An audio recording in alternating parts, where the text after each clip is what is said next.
All right, everybody, I'm back. I've started cleaning this up. That's how I've got the crank looking right now. That's just with the Scotch-Brite pad, and that's what the other side looks like. That's why I'm thinking this thing was underwater. It got seriously wet. So what I'm doing is just scrubbing it off, scrubbing the barnacles off.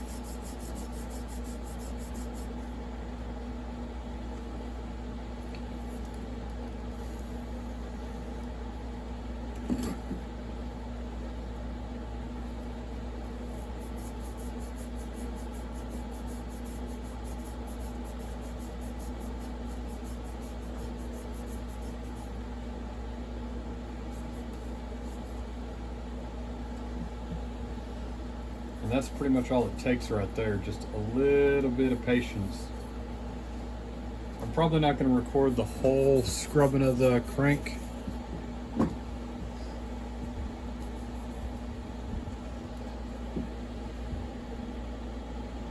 there you go, that's all down to bare metal right there. That's just a little bit of WD-40 and a Scotch-Brite pad. You're going to have to go around the crank right there. I'm going to blast it out thoroughly with some brake clean so I can make sure there's no particles in the rod bearing. Alright, well, I got the crankshaft cleaned off. Hit it with some brake cleaner. Blasted out the bearings. Alright, what I did the other day on this one, let me get the light so I can make sure you can see this pretty well.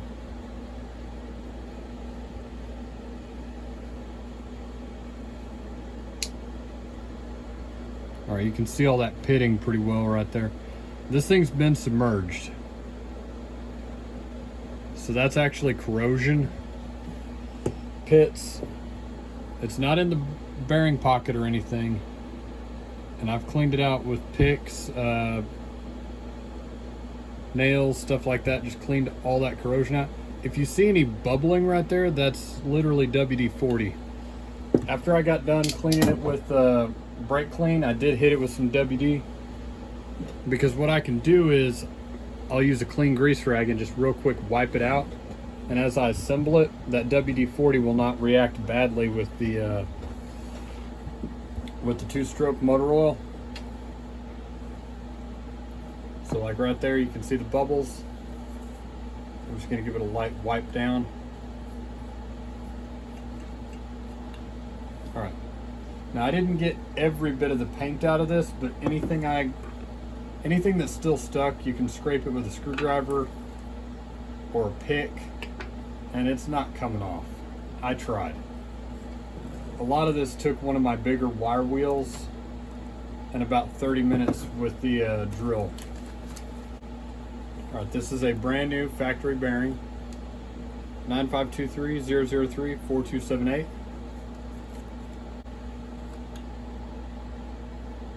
All right, these go with the deep section right here. That goes out. So we're going to go in like that.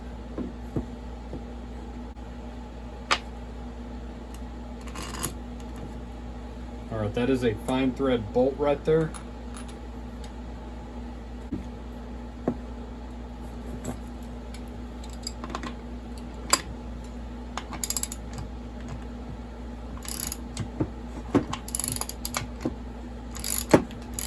All right, that's sliding in perfectly right there.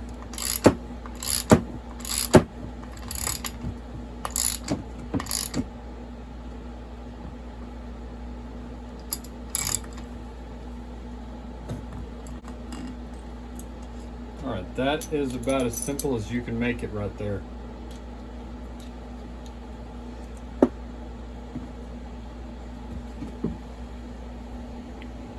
That was just a couple minutes. I think it needs to go just a shade deeper, but we're going to see here in a bit. I'll show you how to kind of line them up. And once again, I'm going to wipe a little bit of this out.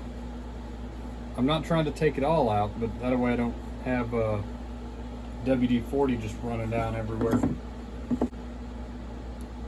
All right, the way I like to do these, you have a race on this side. I like to put that to the outside. I like to leave the open bearings right there facing the crank. The reason is I feel like that gets you a little bit more, just a little bit more lubrication whenever you're running it.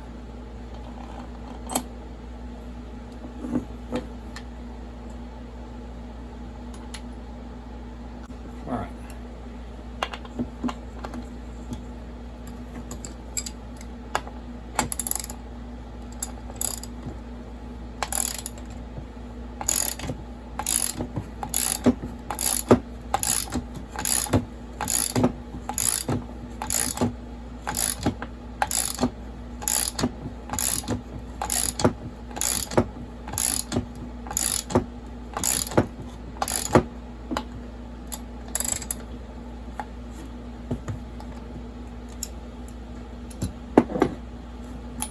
All right, I'll grab my channel locks here in a minute, and what we'll do is we're gonna pull the crankshaft in, and I may stop it there, and in the next video I'll do seals, and yeah,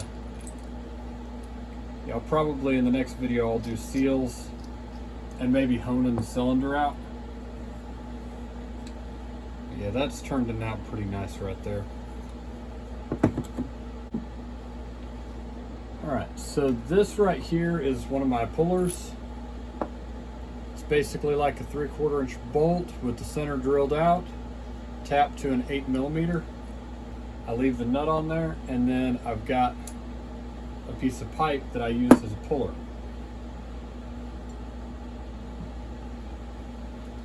Now before I do this real quick, let's take a second real quick. There we go. I'm just basically flooding those needle bearings with a little bit of 2-stroke oil.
Now you can just see that thing sliding in there.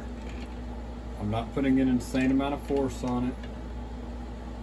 It's very gentle, very slow. Alright, right there. I just ran it all the way out. Break the nut loose, and you can see how easy that thing is just moving.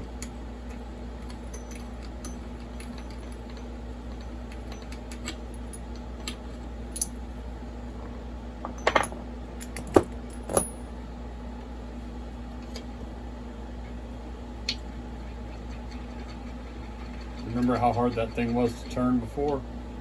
I think we fixed it. Alright, what I'm going to do here is slightly different than my normal procedure, just because I hit it with so much WD.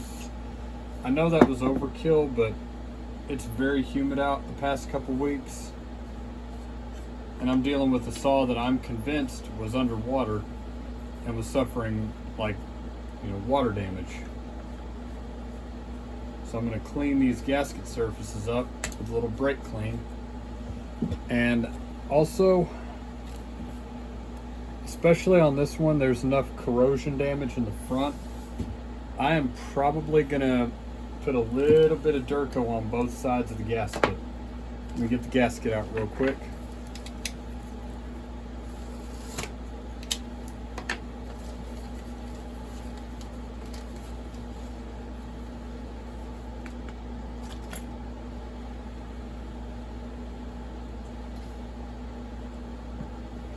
probably going to cut this part out, but the way I like to do it anymore, I'll just take a little bit of Durco.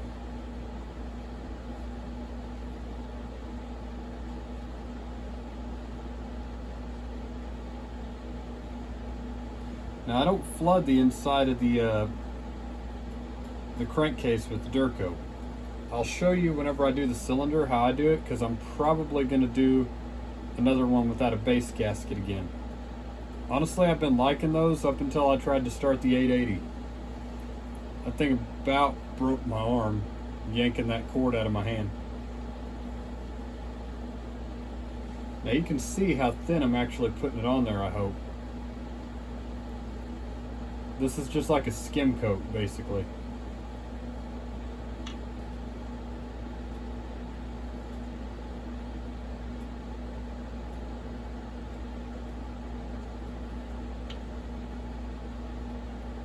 Now I think Tin Man has made a video a few times, at least once, talking about removing the paint from the inside of the crankcase.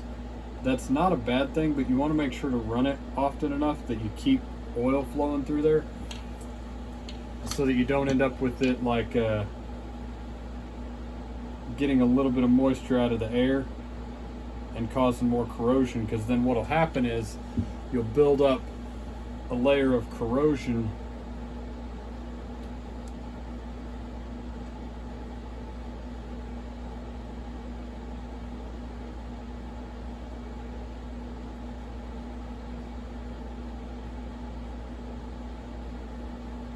You've got to be freaking kidding me.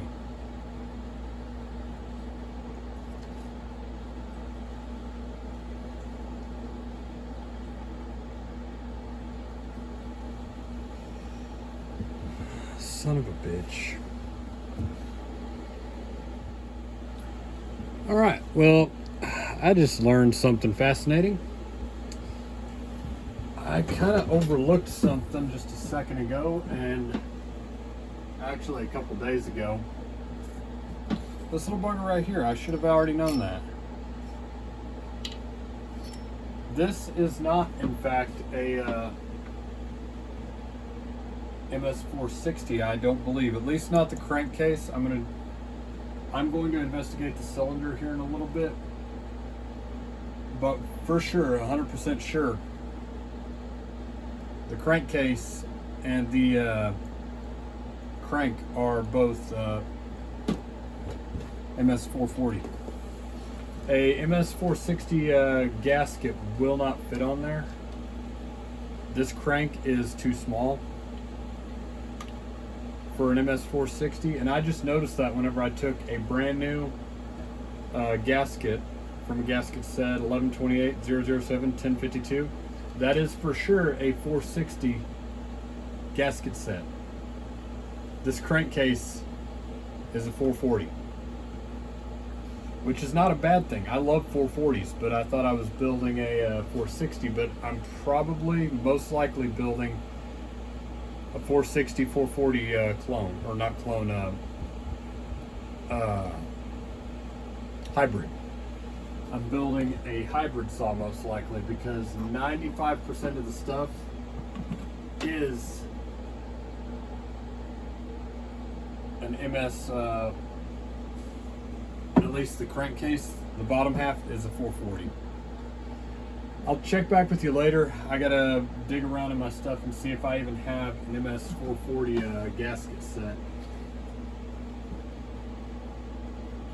I mean, aftermarket or OEM. I know for a fact I have two right here. 1128 007 1052 1052. That's another one right there. I may have one floating around. I'll check into it. Talk to you later. Take it easy. Bye.